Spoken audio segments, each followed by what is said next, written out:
Hello అండి. ఎపిసోడ్‌లో twist అయితే అదిరింది. చాలా ఇంట్రెస్టింగ్‌గా ఉంటుంది. మిస్ అవ్వకుండా కంప్లీట్‌గా చూడటానికి ట్రై చేయండి. వీడియోలోకి వెళ్ళినట్లయితే శివన్నారాయణ కార్తీక్‌తో మాట్లాడుతూ, "నేను శ్రీధర్‌ని సీఈఓని చేయడానికి కారణం మీ అమ్మానాన్నలిద్దరినీ కలపడానికి.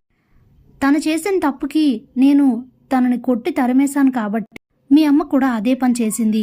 ఇప్పుడు నా తప్పు నాకు తెలిసొచ్చింది. ఆ రోజు అలా చేయకుండా వేరే నిర్ణయం తీసుకొని ఉంటే అసలు ఇదంతా జరిగేది కాదు. కాబట్టి నేను ఈరోజు మాటలతో చెప్తే మీ అమ్మకు అర్థం కాదు. నేను తనని క్షమించానని తెలియాలంటే తనని సీఈఓని చేశాను. మళ్ళీ ఎలా అయినా వాళ్ళిద్దరినీ కలపాలి. ఇద్దరి మధ్య ఉన్న దూరం తొలగించాలి. అది నువ్వే చేయాలని చెప్తాడు. ఇక సరే అని అక్కడి నుంచి ఇంటికి వెళ్ళిపోయిన తర్వాత కార్తీక్ అయితే, అమ్మా, తాత మాస్టర్ని సీఈఓని చేశారు కదా, ఒకవేళ ఆయన నిర్ణయం కాకుండా నీ ఇష్టంతో నువ్వే గనక నిర్ణయం తీసుకోవాల్సి వస్తే ఏం చేస్తావు అని అడిగితే, ఇది పూర్తిగా నాకు సంబంధం లేని విషయం. ఎవరు చేయాల్సిన పనులు వాళ్ళే చేయాలి. ఆయన కదా కరెక్ట్ అనిపించింది, అందుకే అలా చేశారు. దాంతో నాకు ఏ సంబంధం లేదు అని చెప్పి లోపలికి వెళ్ళిపోతుంది. ఎందుకు అత్తని ఇబ్బంది పెడుతున్నావు బావా అని దీప అడిగితే, నువ్వేం అర్థం చేసుకోకుండా మాట్లాడుతున్నావు అని చెప్పి లోపలికైతే వెళ్ళిపోతాడు. బావెందుకు అలా అంటున్నాడు? నేనెవరిని బాధ పెట్టాను? అయినా బాధ పెట్టడానికి పారిజాతం జ్యోత్స్న పారిజాతం గారు ఉన్నారు కదా, ఇంకా సెపరేట్గా మేమెందుకు మళ్ళీ అని అనుకుని లోపలికైతే వెళ్ళిపోతుంది. ఇంతలో జ్యోత్స్న పారిజాతం మాట్లాడుకుంటూ ఉంటారు.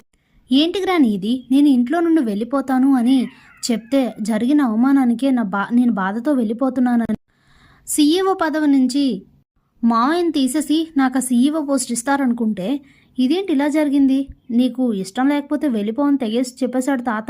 అయినా మమ్మీ ఏమో పెళ్లి చేసుకో, పిల్లల్ని కను, ఇలాంటి సలహాలు ఇస్తుంది ఏంటి? నాకు బావని తప్ప వేరే ఎవరిని పెళ్లి చేసుకోవడం ఇష్టం లేదు. నాకు పదవి కావాలి, బావ కావాలని చెప్తుంటే అర్థం కాదేంటి? అసలు ఇదంతా ఎలా జరిగింది ఏంటంటూ చాలా చాలా మండిపడిపోతూ ఉంటుంది జ్యోత్స్న. అప్పుడే పారిజాతం, ఎందుకు టెన్షన్ పడుతున్నా? సీఈఓ పోస్ట్ ఇచ్చింది ఎవరికి? శ్రీధర్కి ఏదో ఒకటి చెప్పి ఏదో ఒకలా తనని మార్చి ఆ సీఈఓ పోస్ట్ తన దగ్గర నుంచి తీసుకోవచ్చు అని చెప్తే, సీఈఓ పోస్ట్ ఇచ్చడానికి మావయ్యకి అధికారం ఉండదు. ఇవ్వాలి అంటే తాతే ఇవ్వాలి, చైర్మన్ కాబట్టి అని చెప్తే, ఏదో ఒకటి చేద్దాం, ముందు శ్రీధర్ని తర్వాత నెమ్మదిగా మారుద్దామని అంటే మావయ్య ఇంతకు ముందులా లేడు, పూర్తిగా మారిపోయాడు. ఇప్పుడు అసలే వాళ్ళ ఆవిడ మీద కేసు పెట్టానన్న కోపం కూడా ఉంది నా మీద. నా మాట ఎందుకు వింటాడు? ఇక జరిగినట్టే అంతా అని అంటే, నువ్వు కంగారు పడకు మనోరాలా, ఏదో ఒకటి చేద్దాం కదా. ఇలా టెన్షన్ పడుతూ కోపపడుతూ ఉంటే ఐడియాస్ కూడా రావు. నా మాట విను, సైలెంట్గా ఉండు ఒక 2 రోజులు. ఆ తర్వాత ఏదో ఒకటి చేసి ఖచ్చితంగా నిన్ను సీఈఓ పోస్ట్లో కూర్చోబెట్టే బాధ్యత నాది అని చెప్తుంది పారిజాతం. ఏంటి, నన్ను కూల్ చేయడానికి చెప్తున్నావా అని అంటే, కాదు, తర్వాత నెమ్మదిగా ఆలోచిస్తే మంచి మంచి ఐడియాస్ వస్తాయి. కంగారు పడకుండా సైలెంట్గా ఉండవే. మళ్ళీ ఎవరైనా నీకు నచ్చ చెప్పాలని నువ్వు ఎలా ఫీల్ అవుతున్నావో చూద్దామని ఎవరైనా వస్తే ఇవన్నీ తెలిసిపోతాయి. సైలెంట్గా ఉండు అని చెప్తుంది పారిజాతం. ఇక సైలెంట్ అయిపోతుంది జ్యోత్స్న. ఇంతలో శ్రీధర్ సీఈఓగా అయిన తర్వాత వాళ్ళ ఇంటికి అంటే కావేరి ఇంటికి వెళ్తే కావేరి వాళ్ళు కూడా చాలా హ్యాపీగా ఫీల్ అవుతారు. ఇక అందరూ డిన్నర్ చేసిన తర్వాత శ్రీధర్ అయితే కార్తీక్కి ఫోన్ చేసి మాట్లాడుతూ ఉంటాడు. ఏంటి మాస్టారు, ఇంకా నిద్రపోలేదా అని అంటే, సంతోషంతో నిద్ర పట్టట్లేదు, కాకపోతే అందులో ఒక సందేహం ఉంది, నువ్వే తీర్చాలి అని అడుగుతాడు.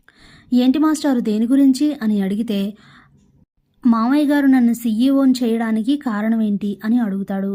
షాక్ అవుతాడు కార్తీక్. అదేంటి అలా అడుగుతున్నావు అని అంటే, ఏ రీజన్ లేకుండా మామయ్య గారు నన్ను సీఈఓని చెయ్యరు, దీనికి బలమైన కారణం ఏదో ఉంది, అది నీకు తెలుసని నాకు తెలుసు, ఏంటో చెప్పరా అని అడిగితే, చెప్పడానికి ఏముంది మాస్టారు, తన కూతురు ఒంటరిగా మిగిలిపోవడం చూడలేక మళ్ళీ తన భర్తతో సంతోషంగా ఉంటే చూడాలనుకుంటున్నారు తాతయ్య. అంటే మీ ఇద్దరిని కలపాలని తాతయ్య ప్రయత్నం, అందుకే అందులో భాగంగానే నిన్ను సీఈఓని చేయడానికి అది ఒక కారణం అని చెప్తే చాలా హ్యాపీగా ఫీల్ అవుతాడు శ్రీధర్. ఏంటి నిజమా? మామయ్య గారు నన్ను కాంచనని కలపమన్నారా? అది కూడా నీకు చెప్పారా అని అంటే, అవును మాస్టారు, నేను అదే ప్రయత్నంలో ఉన్నాను, అమ్మ మాత్రం చాలా స్ట్రాంగ్గా ఉంది అని అంటే, అవునరా, అదే కదా సమస్య, నేను ఎన్నోసార్లు అడిగాను కానీ నా మాట వినలేదు అని అంటే, ఇవి ఇంత తొందరగా తేలిపోయే విషయాలు కాదు మాస్టారు, ట్రై చేద్దాంలే, నువ్వేం డిసప్పాయింట్ అవ్వద్దు. ఏమో తెలీదు, నువ్వు కోరుకున్నట్లు నెమ్మదిగా అమ్మ మారి మీ ఇద్దరూ కలుస్తారేమో అనే హోప్తోనే ఉండు, నిరాశ పడకుండా నిద్రపో అని చెప్పి ఫోన్ పెట్టేస్తాడు కార్తీక్. ఇక శ్రీధర్ అయితే ఇప్పటి వరకు ఎలాంటి ప్రయత్నాలు లేవు, ఇప్పుడు నాకు కార్తీక్ అనే బలం, అలాగే మా మామయ్య గారి బలం, ఇద్దరు బలాలు తోడయ్యాయి కాబట్టి ఖచ్చితంగా నా భార్య నాతో కలుస్తుంది, మళ్ళీ నాతో మునుపటిలా ఉంటుందని అనుకుంటూ చాలా హ్యాపీగా ఫీల్ అవుతూ నిద్రపోతారు. ఇంతలో ఉదయం అవుతుంది. ఉదయాన్నే లేచి కావేరి కాఫీ తీసుకురా అని అంటే తనైతే ఇంట్లో కనిపించదు. ఇల్లంతా వెతుకుతాడు కానీ ఎక్కడ కనిపించదు. ఏమైందా అని చూస్తే స్వప్నని అడిగితే తనకు కూడా తెలియదంటుంది. ఇక ఏమైపోయింది అని ఆలోచిస్తూ ఉంటే తన రూమ్లోనే లెటర్ కనిపిస్తుంది. ఆ లెటర్ తీసైతే చదువుతారు. ఏవండి, రాత్ర మీరు కార్తీక్ ఫోన్ మాట్లాడుకోవడం నేను విన్నాను. ఎంతైనా మీకు అక్క అంటే ఎంత ఇష్టమో నాకు బాగా తెలుసు. మీ ఇద్దరు కలవాలి అంటే నా వంతుగా నేను చేసే ప్రయత్నం ఏంటంటే నేను మీకు దూరంగా ఉండాలి.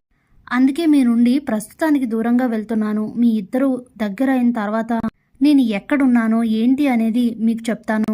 అప్పటి వరకు నన్ను మర్చిపోండి. నా గురించి ఆలోచించడం మానేయండి. నన్ను వెతకొద్దు అని చెప్పి రాసుంటుందా లెటర్లో. ఇదేంటి కావేరి ఇలా చేసింది, నన్ను కాంచనని కలపడం కోసం తను దూరంగా వెళ్ళిపోయిందా అని అనుకుని బాధపడుతూ ఉంటాడు. Thanks for watching.